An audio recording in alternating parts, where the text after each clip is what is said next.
நண்பா, ஒருத்தர முழு மனதோட லவ் பண்றது, அவங்க கூட நம்ம வாழ்க்கைய பகிர்ந்துக்கலாம்னு கனவு காண்றது, இதுக்கு ஈடு இணை எதுவுமே கிடையாது. ஆனா, நம்ம வாழ்க்கையில ஒரு காலகட்டத்தில ஒரு கேள்விக்குறி வந்து நிக்கும். அவங்க நம்மள நிஜமாவே நேசிக்கிறாங்களா? இல்ல நாம அவங்களுக்கு வந்து ஒரு பேக்கப் ஆப்ஷன் மட்டும் தானா? கேட்கவே கஷ்டமா இருக்கும். இல்லையா? உங்க காதல, நேரத்தை, உணர்வுகள நீங்க ஒருத்தங்களுக்காக குடுக்குறீங்க. ஆனா, அவங்க உங்கள ஒரு அவசர கால டயர் மாரி, இல்லன்னா 2ஆம் சைஸ் மாதிரி வச்சிருக்காங்களான்னு தெரியாம இருக்கிறது ஒரு கொடுமையான விஷயம். இந்த குழப்பமான வலையில நீங்க மாட்டிக்கிடக் கூடாதுங்கிறதுக்காக தான் இந்த வீடியோ. ஒரு பொண்ணு உங்கள அவளுடைய வாழ்க்கையில ஒரு பேக்கப் ஆப்ஷனாக வச்சிருக்கான்னா, அத கண்டுபிடிக்க 8 தெளிவான அறிகுறிகள பார்க்க போறோம். இந்த வீடியோ உங்க மனசுல இருக்கிற பல கேள்விகளுக்கு பதில் குடுக்கும். அதனால ஸ்கிப் பண்ணாம கடைசி வரைக்கும் பாருங்க. உங்க நேரமும், உணர்வும் ரொம்ப மதிப்புமிக்கது நண்பா. பேக்கப் ஆப்ஷன் என்றால் என்ன? இப்போ முதல்ல நம்ம ஒரு விஷயத்த தெளிவுபடுத்திக்கணும். பேக்கப் ஆப்ஷன்னா என்ன? இத ஏன் அப்படியே நாம புரிஞ்சுக்கணும்? சினிமாவுல நாம பார்த்திருப்போம். சில காதலர்கள் அவங்களுக்கு புடிச்சவங்கள அடையறதுக்காக நெறைய விஷயங்கள பண்ணுவாங்க. ஆனா, ஒரு உறவுல பேக்கப் ஆப்ஷன்ங்கிறது ரொம்பவே வித்தியாசமானது. உதாரணத்துக்கு, ஒரு பேட்டரி எடுத்துக்கங்க. நம்ம செல்போனுக்கு மெயின் பேட்டரி ஒண்ணு இருக்கும். அது தீர்ந்து போச்சுன்னா, இல்லன்னா ஏதாவது வேலை செய்யலன்னா, அப்ப நம்ம இன்னொன்னு எடுத்து வச்சிருப்போம் இல்லையா? அதுதான் பேக்கப் பேட்டரி. அதே மாதிரி ஒரு உறவுல ஒருத்தங்க உங்கள பேக்கப் ஆப்ஷனா வச்சிருக்காங்கன்னா, அவங்களுடைய முதல் சாய்ஸ் வேற யாரோ ஒருத்தரா இருப்பாங்க. அந்த முதல் சாய்ஸ் கூட அவங்களுடைய உறவுல ஏதாவது பிரச்சனை வரும்போது, இல்லன்னா அவங்க எதிர்பார்த்தது நடக்காதப்ப, இல்லன்னா அவங்களுக்கு திடீர்னு ஒரு தேவை வரும்போது, உடனே அவங்க தேடி வர்ற ஆளு நீங்க தான். இந்த மாதிரி உறவுகள்ல ஒரு பெரிய சோகம் என்னன்னா, அவங்க உங்ககிட்ட பேசுவாங்க, பழகுவாங்க, உங்க உணர்வுகள புரிஞ்சுக்கிற மாதிரி நடிப்பாங்க. ஆனா அவங்களுடைய உணர்வுகள், அவங்களுடைய கவனம் எல்லாமே அந்த முதல் சாய்ஸ் மேல தான் இருக்கும். இத ஏன் தெரிஞ்சுக்கணும்? ஏன்னா, நீங்க இவங்களுக்காக காத்திருந்து உங்க வாழ்க்கையின் முக்கியமான நேரத்தையும், உங்க அன்பையும் விரயம் பண்ணக்கூடாது நண்பா. உங்களுடைய மதிப்பு என்னன்னு நீங்க புரிஞ்சுக்கணும். சரி, உங்க மதிப்பு வீணாகலன்னு எப்படி தெரிஞ்சுக்க போறோம்? அந்த 8 அறிகுறிகளை இப்போ ஒண்ணு ஒண்ணா பார்க்கலாம். அறிகுறி 1, அவங்களுடைய நேரமெல்லாம் உங்களுக்காக கிடைப்பதில்லை. இதுதான் முதல் மற்றும் முக்கியமான அறிகுறி. உண்மையான லவ் இருக்கும்போது 2 பேருமே ஒருத்தருக்காக ஒருத்தர் டைம் ஒதுக்குவாங்க. ரொம்ப பிஸியா இருந்தாலும், நான் உனக்காக கொஞ்ச நேரம் என்னால கண்டிப்பா ஒதுக்க முடியும்னு சொல்லுவாங்க. ஆனா, பேக்கப் ஆப்ஷனா வச்சிருக்கவங்க என்ன பண்ணுவாங்கன்னா, அவங்களுடைய டைம் முழுக்க முழுக்க அவங்களுடைய முதல் சாய்ஸ் இல்லன்னா அவங்களுடைய சொந்த விஷயங்களுக்கு மட்டும் தான் இருக்கும். உங்களுக்கு எப்ப டைம் குடுப்பாங்கன்னா, அவங்க ரொம்ப ஃப்ரீயா இருக்கும்போது, இல்லன்னா தனியா இருக்கும்போது மட்டும் தான் நீங்க மெசேஜ் பண்ணுவீங்க. சில சமயம் ஒரு நாள் முழுக்க ரிப்ளை வராது. ஆனா, திடீர்னு ஒரு நாள்ல நைட் 11 மணிக்கு, "ஹாய், என்ன பண்ற?" ன்னு மெசேஜ் வரும். நீங்க சந்தோஷமா ரிப்ளை பண்ணுவீங்க. பேசுவீங்க. காலையில பார்த்தா, மறுபடியும் அதே மௌனம். விளக்கம். அவங்க அவங்க முதல் சாய்ஸ் கூட பேசியோ, வெளியில போயோ, வேற வழியே இல்லாம ரொம்ப சலிப்பா இருக்கும்போது, அந்த தனிமைய நிரப்புறதுக்காக உங்ககிட்ட பேசுவாங்க. நீங்க அவங்களுக்கு ஒரு டைம் பாஸ் மாதிரி. உங்களுடைய முக்கியமான தருணங்கள்ல அவங்க இருக்கவே மாட்டாங்க. அறிகுறி 2, அவங்களுடைய திட்டங்கள்ல உங்களுக்கு இடமே இருக்காது. ஒரு உறவுனா, அதுல எதிர்கால திட்டங்கள் இருக்கும். அடுத்த வாரம் இங்க போகலாம். அடுத்த மாசம் இந்த விஷயம் பண்ணலாம். இல்லன்னா ஒரு வருஷம் கழிச்சு சின்ன சின்ன பிளான்கள் இருக்கும். ஆனா, உங்கள பேக்கப் ஆப்ஷனா வச்சிருக்கவங்க என்ன பண்ணுவாங்கன்னா, அவங்களுடைய எதிர்காலத்து திட்டங்கள்ல ஒருபோதும் உங்கள பத்தி பேசவே மாட்டாங்க. ஏன்? ஏன்னா, அவங்களுடைய நிஜமான எதிர்காலத்த வேற ஒருத்தங்க கூட தான் வச்சிருக்காங்க.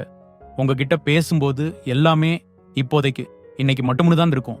நீங்க கல்யாணத்த பத்தி பேசினாலோ, இல்லன்னா அடுத்த வருஷம் என்னன்னு கேட்டாலோ, அவங்க ஒரு சமாளிக்கும் பதில தந்துட்டு, ஃபேஸோட திசைய மாத்திடுவாங்க. உதாரணம், நீங்க நம்ம 2 பேரும் ஒரு முறை லடாக் போகலான்னு சொன்னா, அவங்க சிரிச்சுட்டு, அப்புறம் பார்க்கலாம்னு சொல்லிடுவாங்க. ஆனா, அவங்க ஃபிரெண்ட்ஸ் கூடவோ, இல்லன்னா அவங்க முதல் சாய்ஸ் கூடவோ பண்ற விஷயத்த பத்தி பேசும்போது, ரொம்ப ஆர்வமா எதிர்கால திட்டங்கள பத்தி பேசுவாங்க. நண்பா, ஒருத்தங்க உங்களுடைய அன்புக்கு உண்மையாக இருந்தா, அவங்களுடைய வாழ்க்கையின் ஒவ்வொரு பிளான்லயும் உங்களுக்கும் ஒரு இடம் இருக்கும். அறிகுறி 3, தேவைப்படும்போது மட்டும் உங்களை தேடி வருவார்கள். இது ரொம்பவே ஈஸியா கண்டுபிடிக்கக்கூடிய ஒரு அறிகுறி. அவங்க நல்லா இருக்கும்போது, சந்தோஷமா இருக்கும்போது, அவங்களுக்கு உங்களுடைய நினைவு வராது. அவங்களுடைய உலகத்துல நீங்க ஒரு ஆளா தெரிய மாட்டீங்க. ஆனா, எப்போ அவங்களுக்கு ஒரு தேவை வருதோ, அது ஒரு உணர்ச்சி பூர்வமான தேவையா இருக்கலாம். அழுகை, சோகம், முதல் சாய்ஸ் கூட சண்டை, இல்லன்னா உதவிக்கான தேவையா இருக்கலாம்.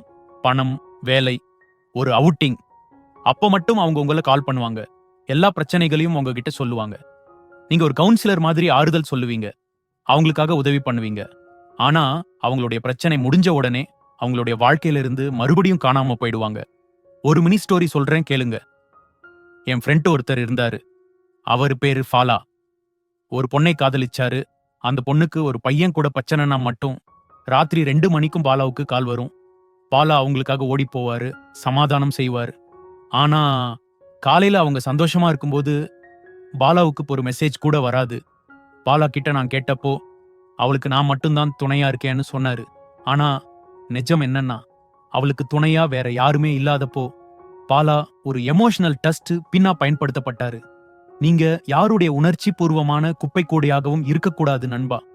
அறிகுறி 4, உங்களுடைய உறவை வெளியே சொல்லவே மாட்டாங்க. அவங்க உண்மையிலேயே உங்களை லவ் பண்ணினா அவங்களுடைய உறவை பத்தி பெருமையா வெளியே சொல்லுவாங்க. அவங்க ஃப்ரெண்ட்ஸ் கிட்ட, ஃபேமிலி கிட்ட அறிமுகப்படுத்துவாங்க. ஆனா உங்களை பேக்கப் ஆப்ஷனா வச்சிருக்கவங்க என்ன பண்ணுவாங்க, உங்களுடைய உறவு எப்பவும் ஒரு ரகசியமாவே இருக்கும். நீங்க வெளியில போனா எல்லாரும் பாக்குற மாதிரி இடத்துல போக தயங்குவாங்க. அவங்க ஃப்ரெண்ட்ஸ் பார்த்தா உங்களை ஒரு ஃப்ரெண்டடாவோ இல்லைன்னா ஒரு சாதாரண பழக்கமாவோ தான் ஒரு அறிமுகப்படுத்துவாங்க. ஏன்னா அவங்களுடைய முதல் சாய்ஸ்க்கோ இல்லைன்னா அவங்களுடைய சமூக வட்டத்திற்கோ நீங்க இவங்களோட இருக்கிறது தெரிஞ்சு போச்சுன்னா அவங்களுடைய மெயின் ஆப்ஷன் கூட இருக்கிற உறவுக்கு பிரச்சனை வந்துடும்னு பயப்படுவாங்க. உங்களை பத்தி பேச அவங்களுக்கு எந்த குறவும் இருக்காது.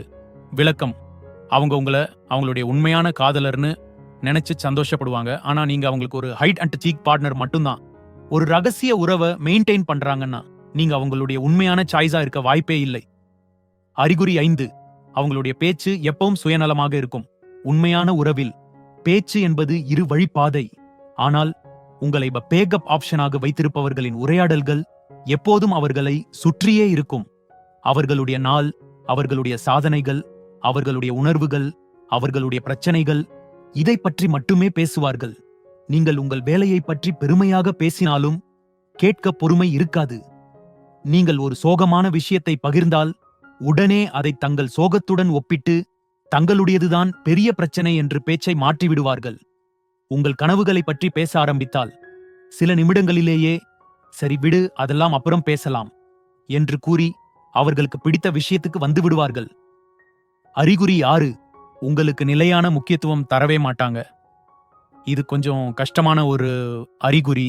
ஏன்னா இது உங்க மனசுல ஒரு குழப்பத்தை ஏற்படுத்தும். பேக்கப் ஆப்ஷன் என்னைக்குமே நிலையான அன்பை கொடுக்க மாட்டாங்க. அவங்களுடைய முக்கியத்துவம் ஒரு ஊஞ்சல் மாதிரி ஆடிக்கிட்டே இருக்கும். சில நாள்ல ரொம்பவே பாசமா ஒன்ன மாதிரி யாரும் இல்லைன்னு பேசுவாங்க. ஸோ நீங்களும் ரொம்ப சந்தோஷப்பட்டு அப்பாடா ஓகே அவங்க என்ன முழுசா ஏத்துக்கிட்டாங்க பற்றி நினைப்பீங்க. ஆனா அடுத்த நாள் பார்த்தா உங்களுக்கு ஒரு மெசேஜ் கூட பண்ண மாட்டாங்க. கூப்பிட்டா ரொம்ப கடுமையா பேசுவாங்க, இல்லைன்னா போனை எடுக்கவே மாட்டாங்க. இந்த மாதிரி வரும் பாசமும் புறக்கணிப்பும் உங்களை மனரீதியா ரொம்ப பலவீனமாக்கும். 7வது உறவுக்கு பெயர் வைக்க தயங்குதல். இப்போதைய நோ லேபல் உறவுகள் பிரபலமாகி வருகின்றன. பேசுவீர்கள், சிரிப்பீர்கள், உணர்வுகளை பரிமாறுவீர்கள். ஆனால் நமக்கு என்ன உறவு என்று கேட்டால் ஏன் பெயர் வைக்க வேண்டும், இப்போதே சந்தோஷமாக இருப்போமே என்று அவர்கள் பதிலை தவிர்ப்பார்கள். இதன் உண்மை காரணம், அவர்கள் உங்களை ஒரு பேக்கப் ஆப்ஷனாக வைத்திருக்கிறார்கள். முதல் சாய்ஸ் செஷ் ஆகிவிட்டால் உங்களை விட்டு விலகும் போது நாம பிரான்ஸ் தானே என்று எந்த பொறுப்பும் இல்லாமல் விலகிச் செல்ல இது அவர்களுக்கு ஒரு எஸ்கேப் ரூட். வெளிப்படையாக உறவை சொல்ல தயங்கும் எதுவும் உங்கள் உணர்வுகளுக்கு மதிப்பளிக்கவில்லை. 8வது, மற்றவர்களைக் கண்டு உங்களுக்கு அச்சுறுத்தலை உண்டாக்குதல். உங்களை ஒரு பேக்கப் ஆப்ஷனாக வைத்திருப்பவர்களுக்கு உங்கள் மீது காதல் இருக்காது, ஆனால் உடைமை உணர்ச்சி பொசசிவ்னஸ் இருக்கும். நீங்கள் வேறொருவருடன் பழகுவதை பார்த்தால் அவர்கள் உடனடியாக உங்கள் கவனத்தை ஈர்க்க பாசமாக பேசுவார்கள் அல்லது உங்களுக்காக உதவிகளை செய்வார்கள். அவர்கள் உங்களை நேசிக்கவில்லை, நீங்கள் வேறு ஒருவருடன் சந்தோஷமாக போகக்கூடாது என்ற சுயநலம்தான் காரணம். ஏனெனில் நீங்கள் விலகிச் சென்று விட்டால் அவர்களுடைய எமர்ஜென்சி தேவைக்கு யாரும் இருக்க மாட்டார்கள். உங்களை தங்கள் கட்டுப்பாட்டுக்குள் வைத்திருக்கவே இந்த அச்சுறுத்தும் விளையாட்டை விளையாடுகிறார்கள். உங்கள் மனதை உணர்ச்சி பூர்வமான விளையாட்டுக்கு ஒரு கருவியாக பயன்படுத்த அனுமதிக்காதீர்கள். இந்த மாதிரி உங்களுடைய வாழ்க்கைக்கு பயனுள்ள ஆழமான சிந்தனைகளை தூண்டும் வீடியோக்களை காண லைக் பண்ணுங்க, சப்ஸ்கிரைப் பண்ணுங்க, பெல் ஐகான் பிரஸ் பண்ணுங்க ஃபார் மோர் யூஸ்ஃபுல் வீடியோஸ்.